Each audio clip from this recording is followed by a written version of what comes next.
4 PM news network में दोस्तों आपका स्वागत है। मैं हूं आपके साथ राशिद ज़हीर।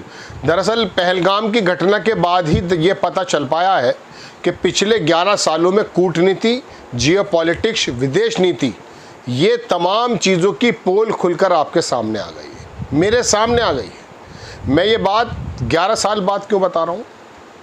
बात यह है कि रशिया से पाकिस्तान का एक पैक्ट हुआ 2-2.5-3 बिलियन का, और पाकिस्तान IMF हो या दूसरी जगहों हो, उन पर अपने किस प्रकार से आधिपत्य को बढ़ाता जा रहा है, जिसके बारे में हमारा नोएडा का गोदी मीडिया ये कह रहा था कि भूख से मरने की कगार पर है। दरअसल वो कुछ भी हो, उसको छोड़ दीजिए, उसके क्या कारोबार हो रहे हैं, दुनिया कौन कौन से देश उसके साथ आके खड़े हो गए। मुझे और आपको तो दरअसल इसलिए मजबूर होना पड़ा कि हम ये जान तो लें कि हमें कहाँ खड़ा कर दिया विश्व गुरु ने।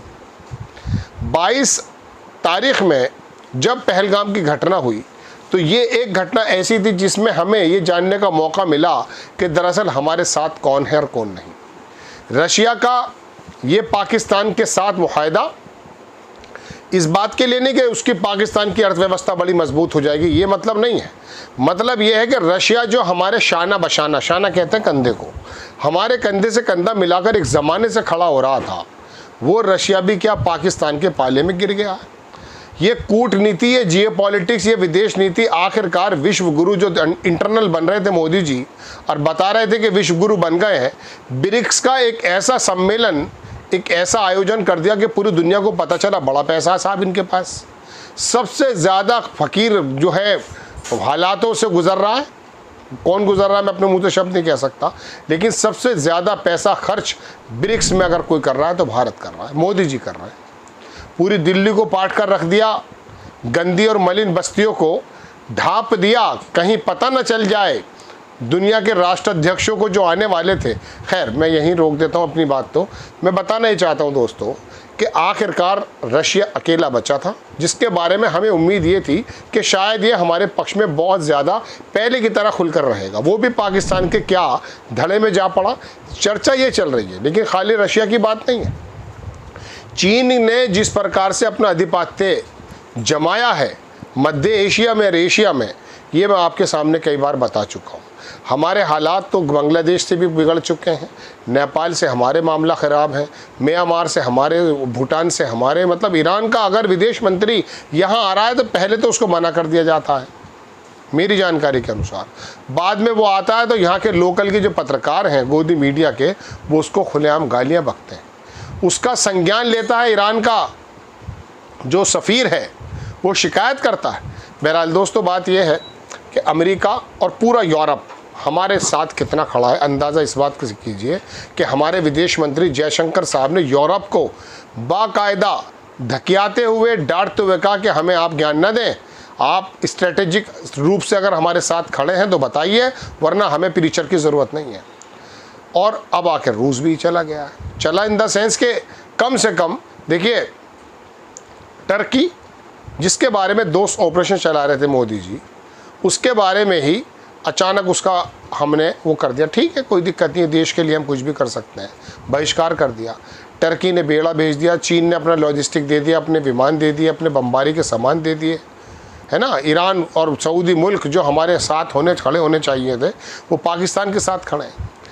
अब आकर रशिया भी, तो पता ये चलता कि इन 11 सालों में जो कूटनीति के बारे में बताया जा रहा था, और ये दुनिया को नहीं, हमारे यहाँ भारत के लोगों को ये बताया जा रहा था विश्व गुरु बन चुके हैं। मोदी जी जब जाते हैं तो डायस्पोरा जो है पूरा इकट्ठा हो जाता है। उस डायस्पोरा के अंदर भी कितना कन्फ्लिक्ट पैदा हो गया है, इस बात का अंदाज़ा भी आप इस बात से कर सकते हैं कि राहुल गांधी जाते हैं तो अलग डायस्पोरा होता है, मोदी जी जाते हैं तो पेड डायस्पोरा होता है। बाकायदा कई रिपोर्टें आ चुकी हैं, हम अपने मुंह से नहीं कह रहे हैं, पहले हमने पढ़ा है कई जगह।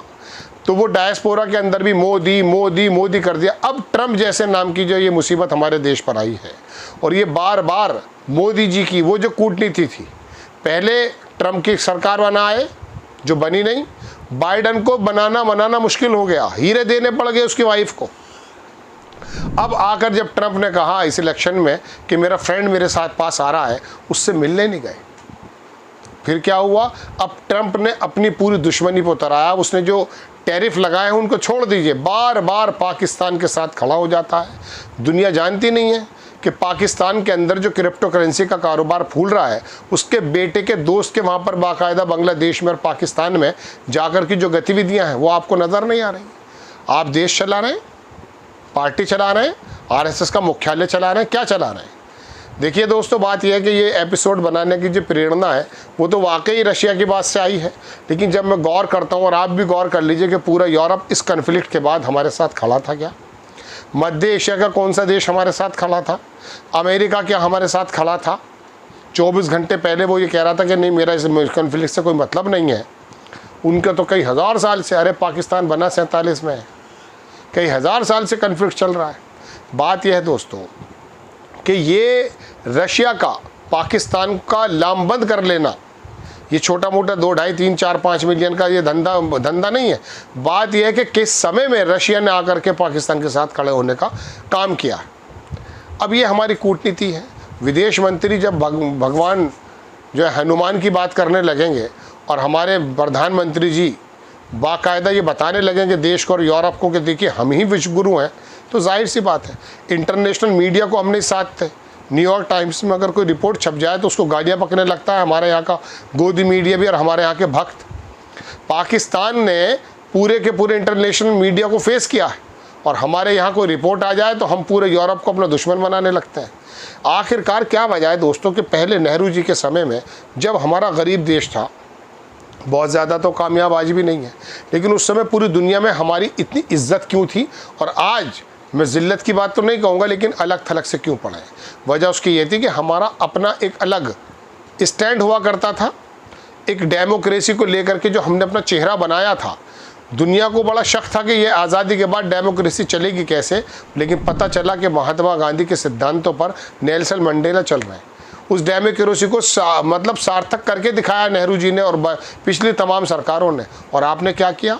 एक नया मोदी डॉक्ट्राइन चलाया और उसके अंदर विश्व गुरु आप अपने लोगों में बन गए और आखिरकार ये हुआ कि नेपाल हो, बांग्लादेश हो और म्यांमार हो और तुम्हारा ईरान हो और अफ़गानिस्तान हो, पाकिस्तान हो, चीन हो। हद ये है कि जो ये तुम्हारा आसियान जो कंट्रीज़ हैं इनके बारे में भी कुछ ऐसा नहीं आपने कहा। यूरोप हमसे अलग पड़ा है। बात यह है दोस्तों कि हकीकतन बात तो यह है कि 22 तारीख के बाद जो पहलगाम के अंदर जो हमला हुआ उसके बाद हमें बड़ी गौर से ये महसूस करने का मौका मिला कि दुनिया में हम कहाँ खड़े, कौन सा देश हमारे साथ खड़ा। कोई तैयार नहीं था। एक इसराइल को मान लीजिएगा, दूसरा मान लीजिए वो TTP अगर मान सकते हैं तो शायद वो हमारा जो है थोड़ी बहुत अखबारों में सुना था हमने, जो पाकिस्तान से लड़ रहे हैं बलूचिस्तान वाले, उनके बारे में तो आप कह सकते हैं, वरना दुनिया का कोई मजबूत कमज़ोर ऐसा देश जो इंडिपेंडेंट है वो हमारे साथ नहीं खड़ा हुआ। ये है असल कूटनीति जो मोदी जी की 22 तारीख के पहलगाम हमले के बाद निकल कर आई है, लेकिन आपको तो कहीं और गुम कर रखा है। आपको खबर कैसी लगी अपनी राय कमेंट्स बॉक्स में ज़रूर दीजिए। चैनल को सब्सक्राइब कीजिए, शेयर कीजिए। नेक्स्ट टाइम मैं किसी खबर के साथ हाजिर होता हूँ। जय हिंद।